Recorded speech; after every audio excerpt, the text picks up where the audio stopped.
Bonjour, c'est une belle semaine qui commence et j'espère que tu as passé un bon week-end. Ça a été une super prédication de la part de Carole hier sur le thème de l'accueil et combien c'est important d'apprendre à s'accueillir les uns les autres. Tellement de richesses à pouvoir prendre et à pouvoir vivre ensemble. Le verset de la semaine, 2 Timothée 1,7. 2 Timothée 1,7. Car ce n'est pas un esprit de timidité que Dieu nous a donné, mais un esprit de force, d'amour et de sagesse. Car ce n'est pas un esprit de timidité que Dieu nous a donné, mais un esprit de, trois choses, force, amour et sagesse. De Timothée 1, verset 7. On passe dans Acte 18 et Acte 18, en fait, on est dans l'histoire où Paul se rend maintenant à Corinthe. Et en fait, on va voir qu'il va rencontrer Aquilas et Priscille, deux personnes avec qui il va vraiment faire route, souvent ensemble. Et il y aura une grande amitié qui va s'installer. Et il se lie avec eux, ils vont travailler, ils travaillent chez eux. Et c'est assez intéressant de voir que progressivement, eh bien, Paul et eux vont former une équipe de collaborateurs. Et toutes ces relations qui se tissent dans cette première église, eh bien, sont ceux d'une grande famille.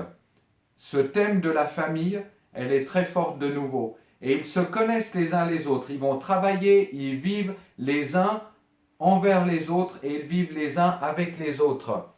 Et, euh, et en fait, tu dois savoir que Corinthe était assez réputé pour sa corruption, de ses mœurs et aussi pour son luxe. Et c'est vraiment une région qui était très difficile, où il fallait vivre. Je passe les premiers versets qui sont là et je vais directement au verset 18 où il est dit, eh bien Paul resta encore assez longtemps à Corinthe, ensuite il prit congé des frères et s'embarqua pour la Syrie avec Priscille et Aquilas, après s'être fait raser la tête à Sanrès, car il avait fait un vœu. Bon, c'est pas encore mon cas, je vais pas encore me raser la tête. Mais ils sont devenus comme une équipe, des personnes qui travaillent ensemble. Et on les retrouve dans les épîtres de Paul, dans la première lettre aux Corinthiens, et ils se sont rencontrés à Corinthe, et les Corinthiens les connaissent, et on voit que quand Paul écrit depuis Éphèse, il inclut Aquila et Priscille dans ses salutations. Dans 1 Corinthiens 16, verset 19, si je ne me trompe pas, les églises d'Asie vous saluent, dit-il. Aquilas et Priscille, avec l'église qui est dans leur maison, vous saluent beaucoup dans le Seigneur. On voit en fait que si pour nous ce sont des choses peut-être lointaines, c'était à l'époque des gens qui se connaissaient et se parlaient les uns aux autres et ajoutaient des petites salutations dans leurs phrases pour dire que ces gens, eh bien, pensaient bien à eux. Or, nous, on lit ces versets et puis on prête rarement attention à ces petits détails. Mais si elles sont là, elles ont une importance. L'importance de la relation, l'importance de la famille, l'importance de l'unité.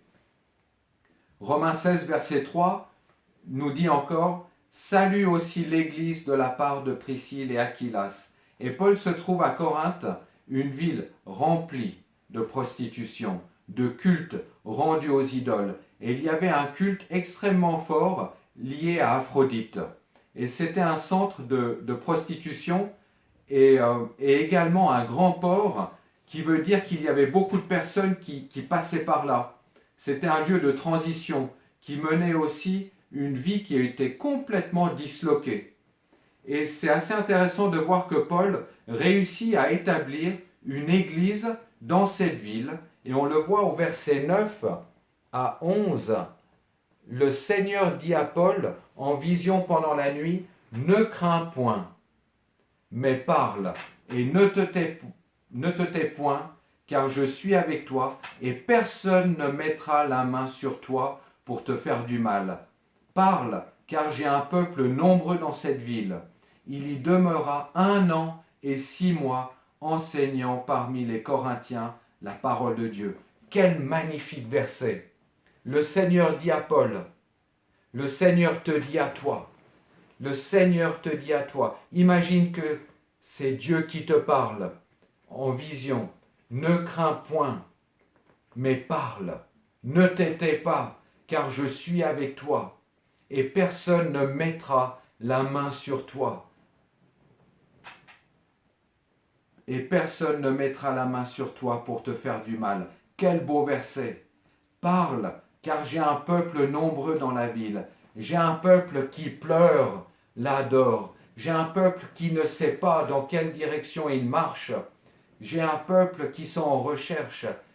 Ose parler, parce que j'aurai ma main de protection sur ta vie. Et on voit d'un coup quelque chose de nouveau qui se passe dans le voyage de Paul, c'est le fait de pouvoir rester longtemps à une même place. Lui qui a toujours bougé, qui a toujours navigué, fait naufrage, était en prison, les portes s'ouvrent, comme ça, comme si c'était naturel, et là il reste plus d'1 année dans un même endroit. Et dans tout ce que on a pu voir avant, alors que les plus longs séjours étaient de quelques semaines ou quelques mois tout à coup, eh bien, il y a quelque chose qui se passe de différent où Paul, eh bien, parvient à rester pendant 1 année et 6 mois chez les Corinthiens et à faire je dirais, un travail en profondeur et fonder une église que nous connaîtrons au travers de la lettre qui suivra, la lettre aux Corinthiens, justement. Il reste plus d'1 an. Je ne sais pas si c'est à cause de sa maturité. N'oublie pas d'où vient Paul. N'oublie pas le tempérament de Paul. Un tempérament qui était prêt à crucifier les chrétiens, à les lapider. Un homme qui ne pouvait pas rester en place. Il devait toujours bouger. Il était toujours actif.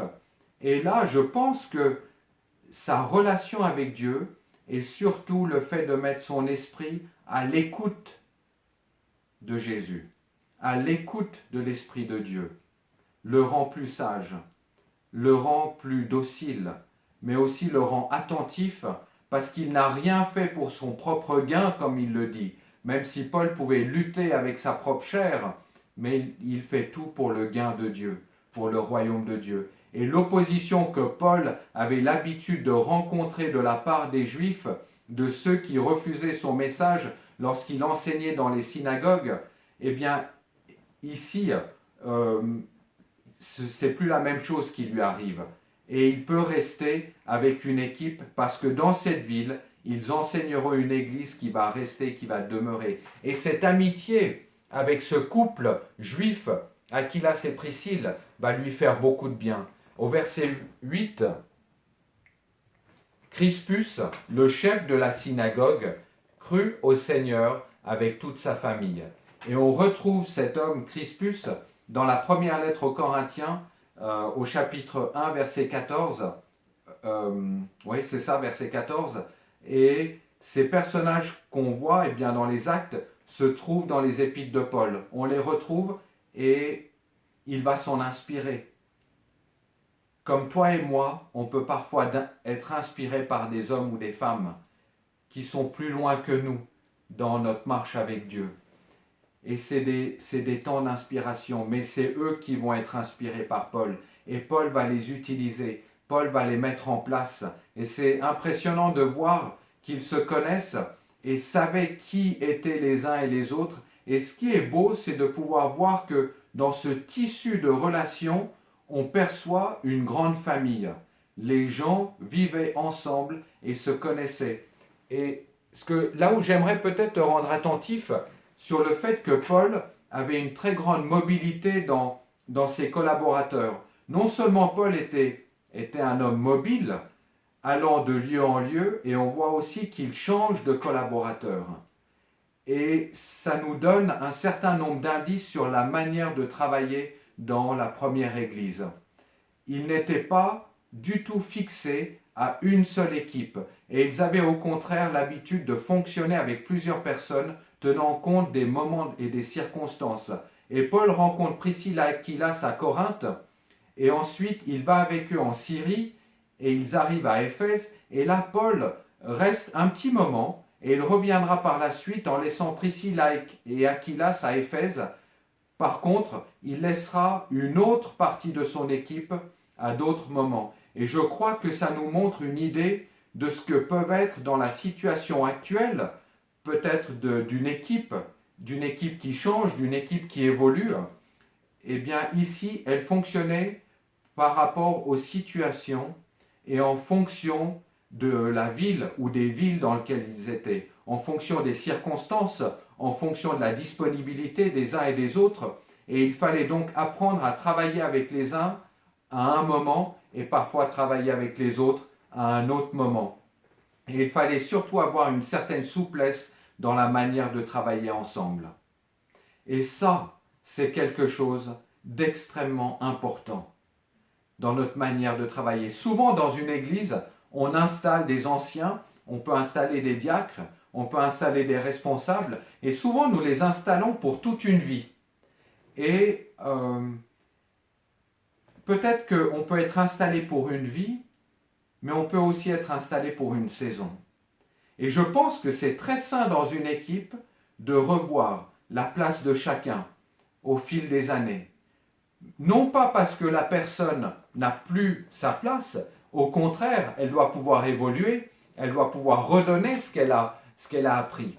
Mais il est bon aussi d'amener de nouvelles personnes pour qu'eux aussi puissent apprendre, qu'eux aussi puissent mettre leur foi en pratique. Donc il y a des saisons. Et dans toute église, dans toute association, même dans une entreprise, ça peut se bousculer, ça peut changer. On ne doit pas résister à gagner sa place. Et je pense que l'un des pièges dans l'Église, et il y en a tellement d'autres, mais c'est ceux qui veulent rester à tout prix accrochés à leur place. Et la saine manière de vivre les choses, c'est de faire le point. Et c'est aussi dans son cœur de pouvoir dire, eh bien Père, si tu as quelqu'un d'autre, eh bien je veux pouvoir laisser ma place. Mais j'ai peut-être envie de dire à tous ceux qui ont un poste de responsabilité, commence à trouver qui est la personne que toi tu vas pouvoir discipuler. Peut-être que tu es dans une place de responsabilité. Peu importe que ce soit dans ton lieu de travail ou que ce soit dans l'église. Est-ce que tu as déjà commencé à réfléchir à qui pourrait prendre ta place?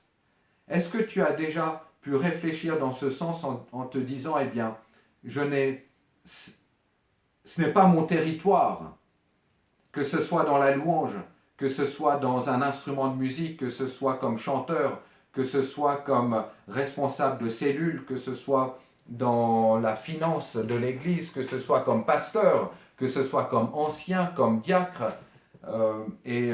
J'en cite, dans notre Église, on a plus de 25 secteurs d'activité. Peut-être que dans la tienne, il y en a beaucoup moins. Peu importe. Comment savoir qui pourrait venir fortifier ton travail à tes côtés? Et peut-être que tu vas pouvoir être un père, une mère spirituelle pour cette personne. Alors Père, je prie pour les saisons de vie dans lesquelles nous sommes aujourd'hui. Et je te demande que cette parole d'aujourd'hui, eh bien, nous apprenne un peu plus sur notre manière de fonctionner, dans notre cœur premièrement, et dans notre relation les uns avec les autres. Merci parce que cette notion de l'accueil est tellement primordiale. Parce que celui qui ne te connaît pas, s'il se sent accueilli dans un environnement, il se sent en sécurité. Et la faveur de Dieu sur notre vie, l'objectif de Dieu pour toi et pour moi, c'est que nous puissions nous sentir en sécurité dans sa présence et rentrer dans sa liberté. Quelle joie il y a de pouvoir servir Dieu. Si tu ne sers pas encore Dieu, et tout chrétien sert Dieu, mais si tu ne le sers pas encore dans un domaine, que ce soit chez toi d'une manière précise, dans l'église, le plus facile, c'est d'utiliser le lieu de l'église, de l'institution, de l'association cultuelle de l'église. C'est de pouvoir utiliser ce tremplin pour commencer à servir Dieu. C'est le meilleur endroit pour apprendre.